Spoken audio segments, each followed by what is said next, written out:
नमस्कार।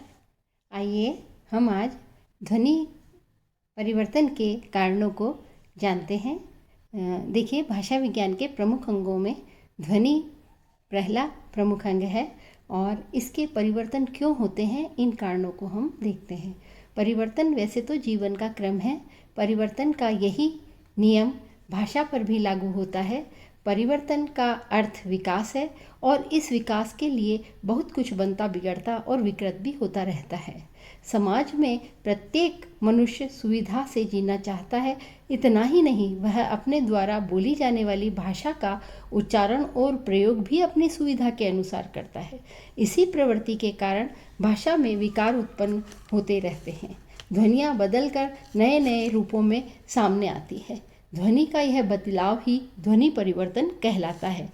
विचारणीय प्रश्न यह है कि ध्वनि में जो परिवर्तन होते हैं वे किन कारणों से होते हैं। भाषा वैज्ञानिकों ने ध्वनि परिवर्तन के कारणों का विस्तार से विचार किया है। सामान्यतः ध्वनि परिवर्तन के कारणों को अभ्यंतर एवं बाह्य कारणों के रूप में विभाजित किया जाता है। अभ्यंतर कारणों में अनुकरण की अपूर्णता, अज्ञानता या जो हम अभी उस विस्तार से उनका वर्णन करेंगे वे सभी उसके अंतर्गत आते हैं। लेकिन बाह्य कारणों में वाक्यंत्र की भिन्नता, लिखित भाषा का प्रभाव, भौगोलिक कारण या सादृश्य, अंधविश्वास और शब्दों की तोड़ मरोड़ भी इसी के अंतर्गत आती है। तो हम देखते हैं कि ध्वनि परिवर्तन किन कारणों से होते हैं। ध्वनि परिवर्तन के उपयुक्त कारणों में जो हम देख रहे हैं उनके अंदर जो है सरल और रोचक शैली में हम जाने तो इनके अंदर पहला है अपूर्ण अनुकरण। सामान्यतः अनुकरण मनुष्य का स्वभाव है। वह जो भी सुनता है उसका अनुकरण करना चाहता है। अनुकरण ही भी की यह प्रवृत्ति बच्चों में अधिक पाई जाती है और ध्यान देने की बात है कि अनुकरण जब अपूर्ण रहता है तब ध्वनि में परिवर्तन हो जाता है। बच्चे जब तोतली भाषा में बोलते हैं और अपूर्ण अनुकरण हम उनका देखते हैं और इसी अपूर्णता के कारण रोटी को लोटी या दूध को दुद्धू या रुपया को रुपया या हम अन्य शब्द कई तरह से देखते हैं और धीरे धीरे वो जो शब्द कई बार इसी तरीके से प्रचलित भी हो जाता है। अगर हम गहराई से देखें तो भाषा का निर्माण भी इसी अनुकरण के आधार पर ही होता है। तो परिणामतः ध्वनि परिवर्तन जो है वो अनुकरण के कारण भी होता रहता है। ये बच्चे ही नहीं, कई क्षेत्रों के लोग भी किस तरह बोलते हैं तो उनका अनुकरण करते करते दूसरा व्यक्ति भी वैसे ही बोलने लग जाता है। दूसरा इसका प्रमुख कारण है अज्ञान। अज्ञान के कारण भी ध्वनि परिवर्तन हो जाता है। अज्ञान की स्थिति तब अधिक स्पष्ट होती है जब शिक्षित लोग ही अशुद्ध उच्चारण करने लगते हैं। योग्य व्यक्ति उच्चारण को शुद्ध रखते हैं किंतु कभी कभी आलस्य या प्रमाद के कारण भी वे सही नहीं बोलते। इसी कारण नियम ध्वनि परिवर्तन हो जाता है। अपरिचित और विदेशी ध्वनियों के परिवर्तन का भी कारण यही है। जैसे कंपाउंडर का कंपाउंडर साहब, एक्सप्रेस का एक्सप्रेस, है ना, ओवरसीयर का, या कई तरह के शब्द है ना, ट्रेन का ट्रेन है, या ट्रेजडी को नो टेंशन, ऐसे हमारे शब्द बहुत सारे हैं। या आजकल आप ही देख लीजिए ना, योगा शब्द नहीं, हर आदमी योगा कहता है जबकि योग है शब्द, लेकिन सब योगा कह रहे हैं। क्यों? क्योंकि अंग्रेजी का प्रोनाउंसिएशन हम उसके अंदर हिंदी में करते चले जा रहे हैं। ठीक है, अगला हम देखते हैं बोलने की शीघ्रता। तो ध्वनि परिवर्तन का महत्वपूर्ण कारण शीघ्रता भी है। कई बार हम पंडित जी मास्टर साहब को मार साहब है, या उन्होंने उनने, या हम कहेंगे कि अभी तभी है, जभी, ऐसे शब्द बोल देते। तो ये क्या है? अधिक शीघ्रता के कारण हम अपन बोल जाते हैं। और वही शब्द अंग्रेजी में थैंक यू शब्द है, वो इसको केवल क्यू या कोको कोला को कोला या कोक, ऐसे शब्द चल पड़े, है ना। तो ये सारे शब्द क्या है? बोलने की शीघ्रता के कारण या हम संक्षिप्त के कारण इस तरह बोलते हैं और ये परिवर्तन हो जाता है। इसी तरह से एक और नियम हमारा अगला है भावुकता। भावुकता के अंदर भी भाषा के अंदर परिवर्तन होता है और वह है कि ध्वनि परिवर्तन होता है ना, तो वह भी हम कहें कि अति शीघ्रता के कारण या भावुकता के कारण हम प्यार से पुकारते हैं किसी को, है ना। जैसे कि निर्मला नाम है, हमने कहा निम्मो, पप्पू का पपला है, या आजकल देखा नहीं, सिस्टर को सिस कहते, पापा को हम पिताजी कहते थे, पिताजी से पापा हुआ, पापा से अंग्रेजी का शब्द आ गया डैडी, और अब डैड। ओहो, शब्द तो इतनी जल्दी से, जैसे बेटी को बिटिया और बिटिया से बिट्टो, बिट्टू, ये सारे शब्द क्या है, भावुकता में निर्मित शब्द है। ये सारे शब्द ही नहीं, कई भाषा के अंदर भी हम आजकल तो अंग्रेजी के सादृश्य के कारण बहुत ही ज़्यादा शब्दों का इस प्रकार से बदल कर बोला जाना बन गया है। तो ये हम इसी के कारण ध्वनि में परिवर्तन आ रहा है। कई लोग बनकर भी बोलते हैं, थोड़ा सा कृत्रिम रूप से बनकर बोलने के लिए। ये प्रवृत्ति अच्छे अच्छे लोगों में पाई जाती है। इसी के कारण हम तुमको तुम, कहना को कहना, कहना कहते हैं ना, कहना, लेकिन हम कहें उनको कहना, हम बैठो को कहेंगे बैठो जी। तो इस प्रकार से जब ध्वनि में परिवर्तन आता है, क्योंकि अंग्रेजी का सादृश्य भी बहुत ज़्यादा हो गया है हमारे हिंदी के अंदर, तो इस सादृश्यता के कारण हम बहुत ज़्यादा परिवर्तन कर रहे हैं। अगला बिंदु है भ्रामक व्युत्पत्ति। यह भ्रामक व्युत्पत्ति के कारण भी परिवर्तन होता है, जिसका संबंध अज्ञान या अशिक्षा से है। भ्रामक व्युत्पत्ति को लौकिक व्युत्पत्ति भी कहा जाता है। लोग जब आम आदमी जो है वह जब किसी अपरिचित शब्द को ग्रहण करता है तो अपनी भाषा में पहले से मौजूद अथवा उससे मिलते जुलते शब्द का उच्चारण उस शब्द के स्थान पर करने लगता है। व्यवहार के लिए अरबी भाषा का इंतिकाल शब्द था, वो अंतकाल बन गया। हाँ, इंतिकाल कहते हैं ना, हम बिल्कुल मृत्यु हो जाती है उस समय को, तो हम हिंदी के अंदर क्या, अंतकाल, अंत भी इंति, इसलिए अंतकाल कहने लगे।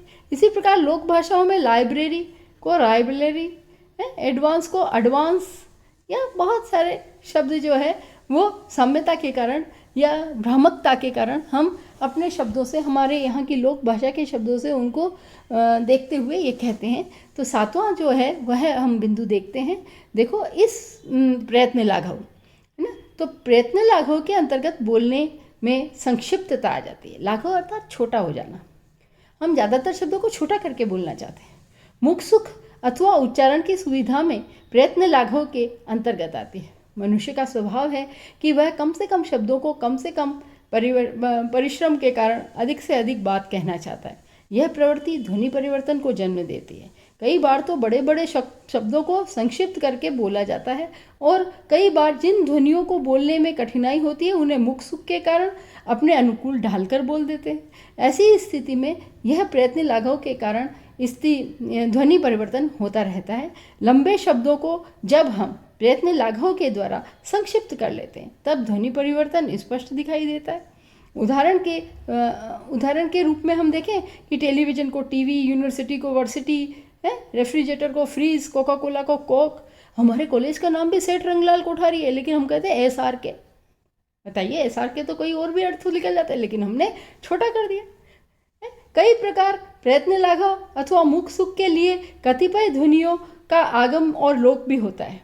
यह आगम और लोप के कारण ही ध्वनि परिवर्तन भी होते हैं। स्टेशन को स्टेशन बोलते हैं, स्कूल को हम स्कूल बोलते हैं। वैसे स्त्री को स्तुति, स्त्री को प्रेस जो शब्द है उसको हम स्त्री बोल देते हैं।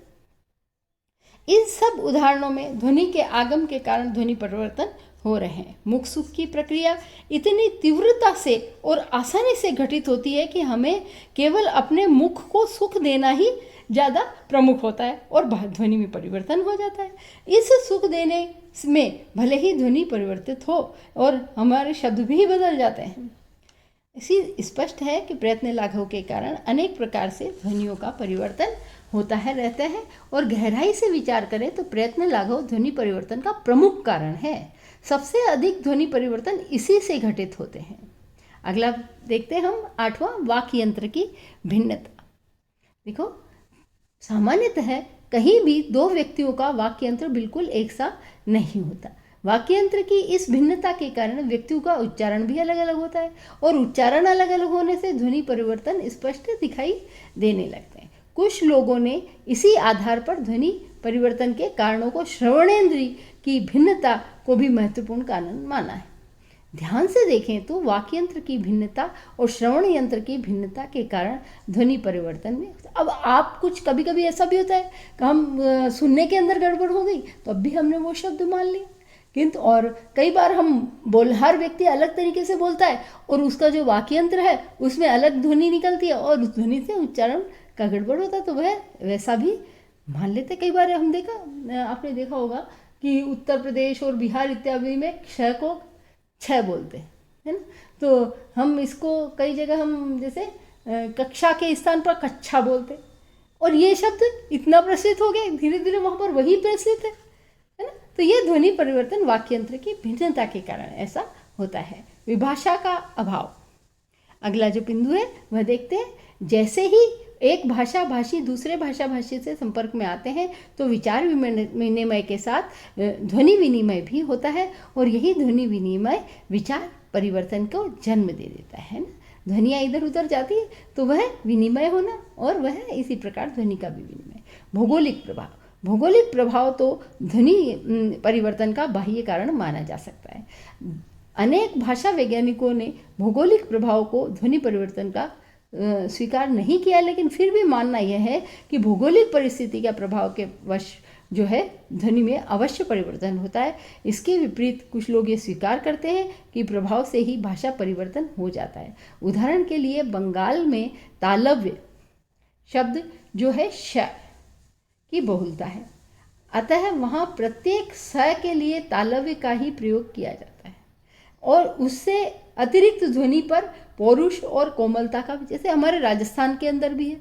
राजस्थान में जो स है ना, एक स जो साधारण स है वह स ही हम बोलते हैं, कंठ जो होता है वह स हम बोलते हैं। और इस स को हमने देखा कि जोधपुर या और अन्य भाषाओं के अंदर तो स को ह बोलने की भी प्रवृत्ति है, और इस स को ह बोलने की इतनी ज़्यादा प्रवृत्ति है कि भाषा ही परिवर्तित हो गई। जैसे साबुन को हाबू बोलते हैं, सासू को हासू बोलते हैं, है ना। और ये भी माना जाता है कि सिंधु से ही हिंदू शब्द बना हुआ है, ये शुरू से ही माना जाता है। तो ये भौगोलिक प्रभाव के कारण किसी क्षेत्र विशेष के अंदर वो प्रोनाउंसिएशन, वो शब्द बोला ही नहीं जाता और दूसरा ही उसकी ध्वनि निकलती है, इसीलिए वह शब्द बन जाता है। अगला जो बिंदु है वह देखें, सामाजिक और राजनीतिक कारण। सामाजिक और राजनीतिक कारण भी ध्वनि परिवर्तन के प्रमुख कारण हैं। यदि अव्यवस्था एवं राजनीतिक उथल पुथल का युग है और युद्ध के दिनों में तो शब्द की कतिपय ध्वनियों पर अधिक बल देना प्रारंभ हो जाता है। परिणाम स्वरूप कुछ ध्वनियाँ लुप्त हो जाती है, और ऐसी स्थिति में ध्वनि परिवर्तन स्वाभाविक हो जाता है। अंग्रेजों ने कालीकत्ता का कलकत्ता और मुंबई का बम्बई कर दिया, बनारस को वाराणसी को बनारस कर दिया, और यह ध्वनि परिवर्तन के सामाजिक और राजनीतिक कारणों से हुआ। लेकिन आज हमने पुनः उन शब्दों को वैसे ही बोलना शुरू कर दिया, जैसे गुड़गांव को गुरुग्राम कहना शुरू कर दिया, या हम मुंबई को, है ना, या हमने क्या एक और शब्द है ना, कौन सा दक्षिण का है ना, मद्रास को चेन्नई, ऐसा शब्द बोलना शुरू कर दिया। तो वह शब्द क्या है, राजनीतिक कारणों से या सामाजिक कारणों से भी परिवर्तित होती है ध्वनियाँ। लिखने के कारण कई बार जो ध्वनियाँ हैं वह लिखने के कारण भी परिवर्तित होती है। जिस प्रकार से देखिए कि उदाहरण के लिए अंग्रेजी के प्रभाववश हमने अशोक, राम, गुप्त, मिश्र को क्रमशः अशोका, रामा, मिश्रा, गुप्ता, या योग से योगा अभी पहले मैंने बताया, कर्म से कर्मा, ये सारे शब्द जो है वो लिखने के कारण भी परिवर्तित हो गए, है ना। सहस्त्र में लगा हुआ त्रय अब लिखने में नहीं आता, और लोग उसको क्या सहस्त्र लिखने लगे, ठीक है। और इसी प्रकार से ध्वनि जो है समय समय पर परिवर्तित होती रहती है, लिखने के कारण भी, क्योंकि हमने क्या करते हैं, अशोक के ए लिखते हैं, के ए को जब हमने हिंदी में बोला तो का बोलने लगा, इसी प्रकार। तो अगला देखिए आप, 13वां जो पॉइंट है वह सादृश्य के कारण। सादृश्य के कारण भी ध्वनियों में परिवर्तन हो जाता है। तुझ से के सादृश्य के कारण मुझ हो गया, जबकि मुझ कोई शब्द नहीं है ना। तुझ के सादृश्य से मुझ का होना चाहिए, लेकिन इसी प्रकार से स्वर्ग के सादृश्य नरक में नरक बन गया, जबकि नरक है ना। जैसे इस प्रकार से द्वादश के सादृश्य से एकादश जैसा शुद्ध शब्द एकादश बन गया, जबकि एक दश होता है। ये ध्वनि परिवर्तन सादृश्य के कारण हुए हैं। अंधविश्वास, अंधविश्वास के कारण भी ध्वनियों में परिवर्तन हो जाता है। जैसे गोभी जैसा शब्द इसी कारण गोभी या कोबी बन गया है। गोभी का पूर्व अक्षर गो यहाँ गाय का द्योतक होता है, इसीलिए इसे को कह दिया। इसी आधार पर कुछ धार्मिक लोग इसे कोभी भी कहते हैं। तो कई बार अंधविश्वास के कारण है ना, जैसे क्या कहते हैं, दू शब्द जो है वह होता है खराब, उपसर्ग जो है वह खराब होता है, तो इस उपसर्ग के कारण कई लोग दूसरे सुशासन लगाने लगे। दुर्योधन शब्द का है सुयोधन शब्द हो गया। तो कई बार जो है ऐसे अंधविश्वासों के कारण भी नाम परिवर्तित होते हैं। विदेशी ध्वनि के प्रभाव के कारण, विदेशी भाषा के संपर्क में जब कोई विदेशी भाषा आती है तो कुछ नई ध्वनियों का ग्रहण कर लेती है। इस प्रकार विदेशी ध्वनियों का यह प्रभाव ध्वनि परिवर्तन को जन्म देता है। भारतीय भाषाओं में यूनानी, पुर्तगाली, जापानी, चीनी, अंग्रेजी आदि भाषाओं का स्पष्ट प्रभाव दिखाई देता है। इसी प्रकार ध्वनि परिवर्तन भी होता रहा है। अंग्रेजी का अगस्त, दिसंबर हिंदी के आकर अगस्त और दिसंबर बन गया। विचारधारा का हम कहें कि विचार सितंबर जो शब्द है वह इसी नियम के आधार पर सितंबर बन गया। हमने परिवर्तित कर दिया उसको, सितंबर हो गया, अगस्त हो गया। और अगस्त तो हमारे एक प्राचीन ऋषि थे, कहते हैं कि ये तो नाम उसी के आधार पर पड़ा है, लेकिन ऐसा है नहीं, अगस्त है। लेकिन हमने ध्वनि अपनी ध्वनि से साम्य के कारण बना ली है, बलाघात के कारण। किसी शब्द के उच्चारण में किसी विरोधी ध्वनि पर अधिक बल पड़ता है तो वहाँ पर ध्वनियाँ लुप्त हो जाती हैं और नई ध्वनियों को विकसित हो जाती है। इन ध्वनि परिवर्तन का प्रभाव स्पष्ट होकर सामने आने लगता है। जैसे उपाध्याय जी घिसते घिसते बेचारे झा बन गए, है ना, और इसी नियम के आधार पर हुए, उपाध्याय थे झा हो गए। इसी प्रकार अभ्यंतर से भीतर हो गया, स्थाली से थाली हो गया। थाली हम बोलते हैं ना, घर में थाली में खाना खा रहे हैं, वो थाली शब्द स्थाली शब्द है। अस्थि से हड्डी हो गया और स्थापना से थापना हो गया, स्थापना की है आज, है ना। इस तरह से बलाघात के कारण हुए ध्वनि परिवर्तन हमें स्पष्ट दिखाई देते हैं। देखिए अगला जो परिवर्तन है वह है अति सतर्क। कभी कभी जब वक्ता बोलते समय अधिक सतर्कता से बरतता है तब भी शुद्ध का अशुद्ध उच्चारण होने लगता है। ऐसी स्थिति में ध्वनि परिवर्तन स्वभावतः हो जाता है। इच्छा को सतर्क होकर बोलने वाला इच्छा बोल देता है, जबकि इच्छा शब्द का अर्थ तो बिल्कुल देखना हो जाता है, बिल्कुल अलग हो जाता है। इसी प्रकार से ऐतिहासिक कारण, इतिहास एवं ऐतिहासिक घटनाओं की आवृत्ति के कारण भी कई बार ध्वनि परिवर्तन होते हैं। ऐतिहासिक घटनाएं और भौतिक घटनाएं भी आदान प्रदान के कारण ध्वनि परिवर्तन में सहायक होती है। उदाहरण के लिए पोस्ट कार्ड जैसा शब्द ऐतिहासिक कारणों से पोस्ट कार्ड बन गया, है ना, या अब तो हम कहते हैं केवल पोस्ट या कार्ड, है ना। इसी प्रकार से साड़ियों पर लगने वाला बॉर्डर भी अब केवल बॉर्डर बन गया। इस प्रकार क्योंकि हम बॉर्डर कहते तो बॉर्डर तो दूसरा देश की सीमाओं पर आ जाता है, इसलिए हमने अब केवल बॉर्डर कह दिया। ध्वनि परिवर्तन व्यक्तिवाचक संज्ञाओं में भी होता है ना। एरिस्टोटल अरस्तु हो गए, सेक्रेटरीज सुकरात हो गए, प्लेटो का अफलातून कहते हैं, अफलातून शब्द प्लेटो से बना हुआ है, ध्वनि परिवर्तन के ही उदाहरणों में से एक है। संक्षिप्त में कह सकते हैं कि ध्वनि परिवर्तन भाषा के परिवर्तन का महत्वपूर्ण साधन है। ध्वनियों में परिवर्तन किसी एक कारण से नहीं होता, उसके अनेक कारण हैं। ये सभी कारण किसी न किसी रूप में अवश्य घटित होते रहते हैं और ध्वनि जो परिवर्तित होती है वह सहज और स्वाभाविक गति से भाषा के अंतर्गत संपादित होती रहती है। धन्यवाद।